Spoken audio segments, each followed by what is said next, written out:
Olá! O programa de hoje traz um especial sobre alimentação e atividade física na infância. Por que é importante ensinar e incentivar as crianças a se exercitarem em casa e na escola? Vamos falar também sobre bons hábitos alimentares nessa fase de desenvolvimento e como eles refletem na adolescência e na vida adulta. Tudo isso e muito mais você confere agora no Saúde Informa. Correr, pular, movimentar. Todo mundo já aprendeu a importância de se exercitar, se manter ativo. E essa lição tem que começar cedo, ainda na infância. A atividade física na escola, ela tem vários momentos importantes na escola, né? Além dela desanuviar a criança dos processos naturais, que eles já ficam ali o tempo inteiro na sala de aula, né? Ele vai trabalhar o corpo, a criança vai se relacionar com o próprio corpo, conhecer o seu corpo e vai se divertir, né? Vai aprender divertindo. E a escola pode mesmo ser um bom lugar para isso. Os alunos não devem acreditar que a aula de educação física seja apenas uma hora de lazer ou recreação. É também.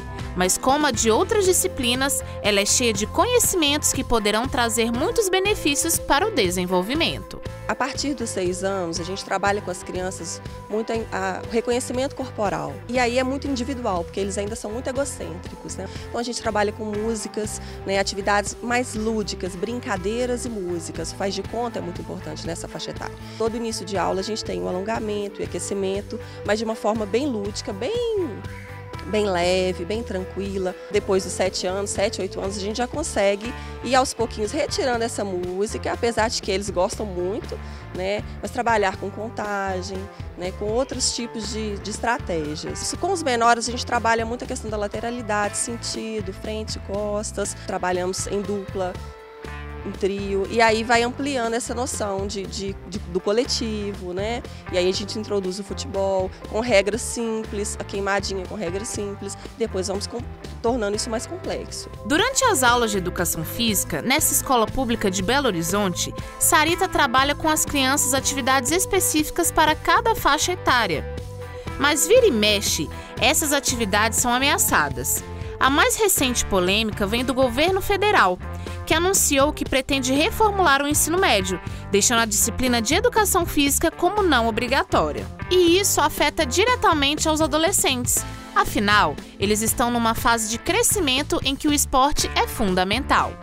Olha, eu acho que a educação física ela é muito importante, principalmente para os jovens, né? É um momento de descarregar energia, de estar com os colegas de uma maneira mais leve, né? E esse horário, que é tão pouquinho, que é um horário por semana, ele não vai alterar em nada em termos de conteúdo das outras disciplinas, né? Você vai estar tirando algo que é atrativo, que é agradável, que é um momento de descontração e mesmo do sentido do corpo, né? De estar com o corpo em movimento, de sair do computador, de sair do celular e de estar com o corpo em movimento, né, em função de a desculpa, a questão que eles colocam é que precisa de mais tempo de conteúdo de português e matemática.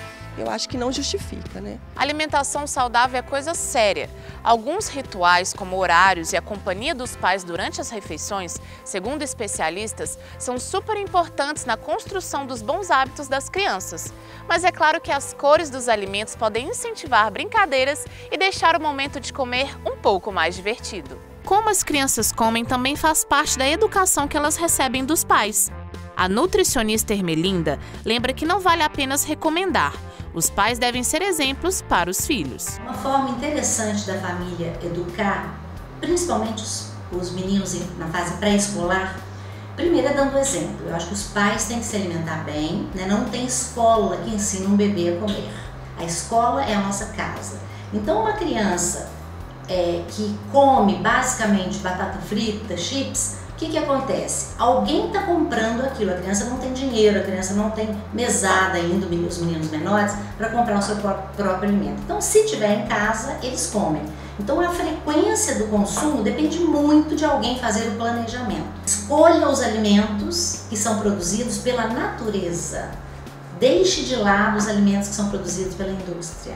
Esses dias eu fui avaliar junto com uma mãe um biscoito que a mãe mandava para a merendinha da filha. Eu falei, mãe, você vai ler, você vai concluir. O que tinha no biscoito? Farinha de trigo enriquecida com ferro e ácido fólico. Isso é farinha branca. Farinha de trigo integral. 3%. Óleo de girassol. Óleo de girassol é uma gordura boa, não tem gordura trans. Ok. Então, é um biscoito bom? Exatamente, um biscoito super saudável.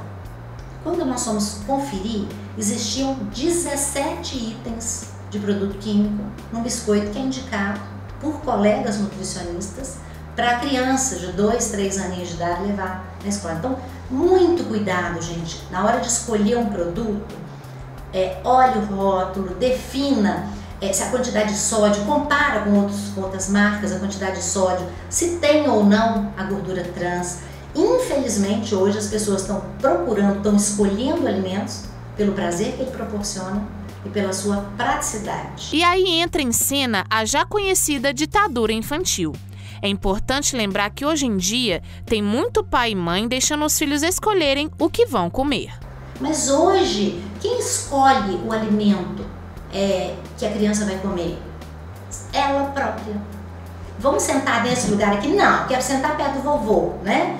O que você vai comer? O que você vai querer? Antigamente, a mamãe colocava os pratos pra gente e a gente ia comer o que a mãe pôs. Quem define o tipo de alimento que o seu filho vai comer tem que ser alguém que tenha esclarecimento. Se não quer usar o leite de vaca por causa do efeito alergênico, suplementa, mas uma criança não pode ficar sem cálcio, fósforo, vitamina D, isso é muito grave, tá? Tirar alimentos da alimentação infantil, tirar alguns alimentos, pode trazer repercussões gravíssimas para uma vida inteira. Ninguém fala na dieta dos 1000 dias, ninguém fala na programação metabólica. Se eu cuidar da alimentação da criança, da concepção do útero materno, até ele completar 1000 dias, se eu cuidar para que eu tenha ali qualidade, variedade, equilíbrio, fracionamento das refeições, eu posso evitar que o meu filho tenha uma diabetes tipo 2 na vida adulta.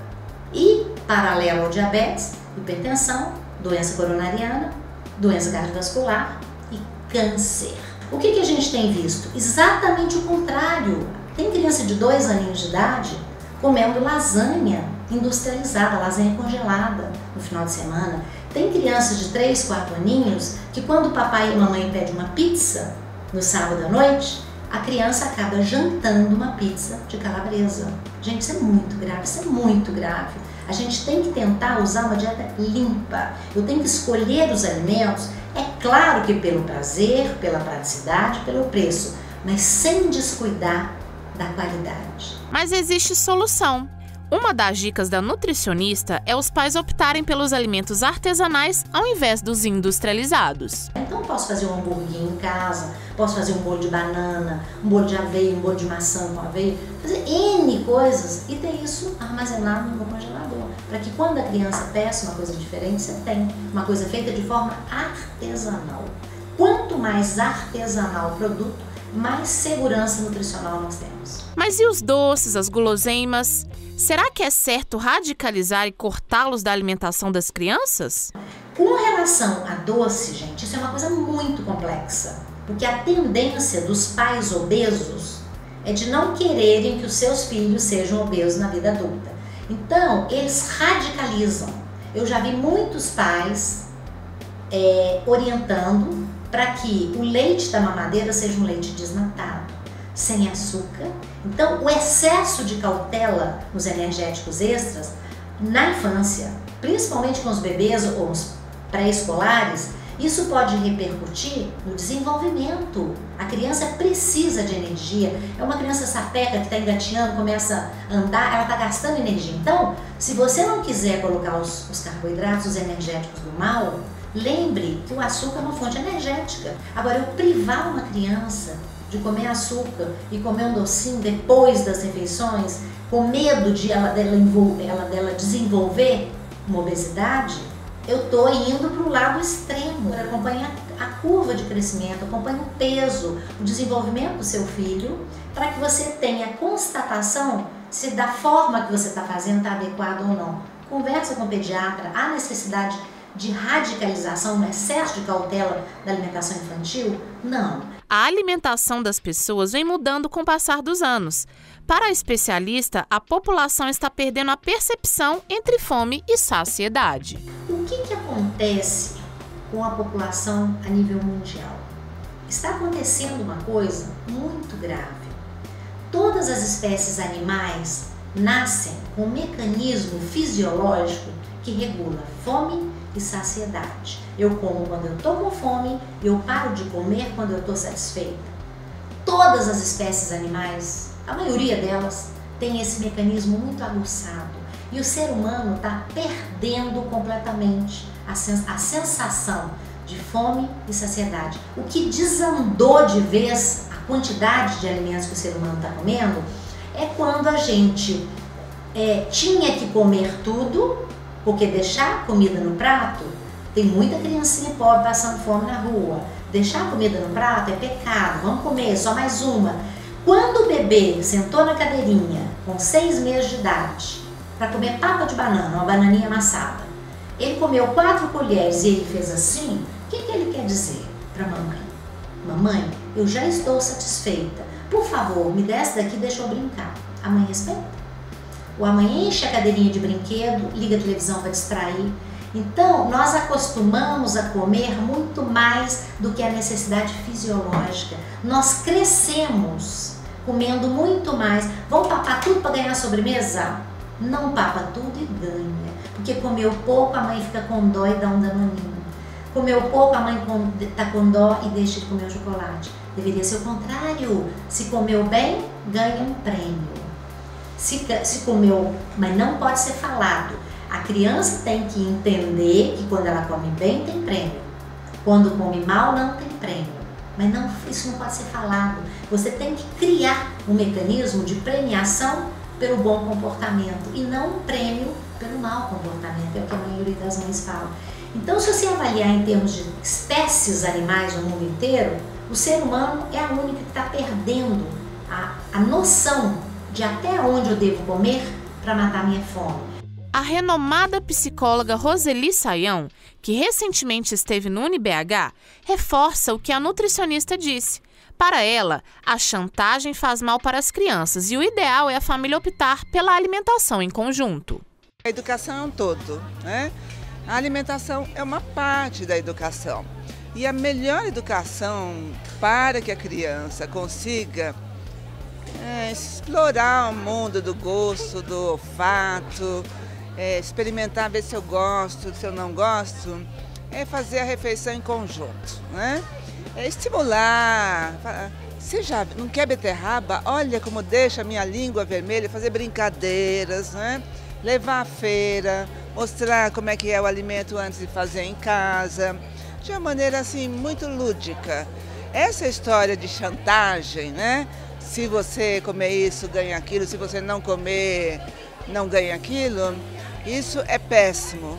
É péssimo porque a criança aprende que quando ela tiver interesse de alguma coisa, ela faz. Quando não tiver, não faz, né? E não educar não é isso, não. Ainda com inspiração no universo infantil, hoje vamos conhecer um pouco mais sobre a fruta preferida da Magali, a simpática e comilona personagem da Turma da Mônica.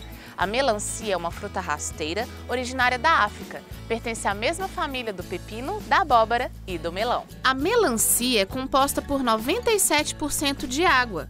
Por isso, segundo especialistas, ela ajuda na limpeza dos filtros dos rins e no funcionamento dos intestinos. Ela também contém vitamina A, que faz muito bem para os olhos, e vitaminas B6 e C, que ajudam o sistema imunológico nas defesas do corpo.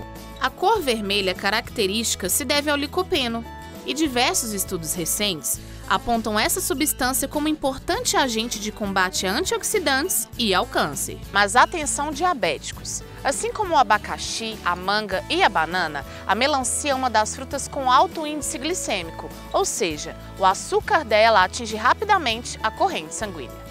O Saúde Informa termina aqui. Obrigada pela sua companhia. Até a próxima!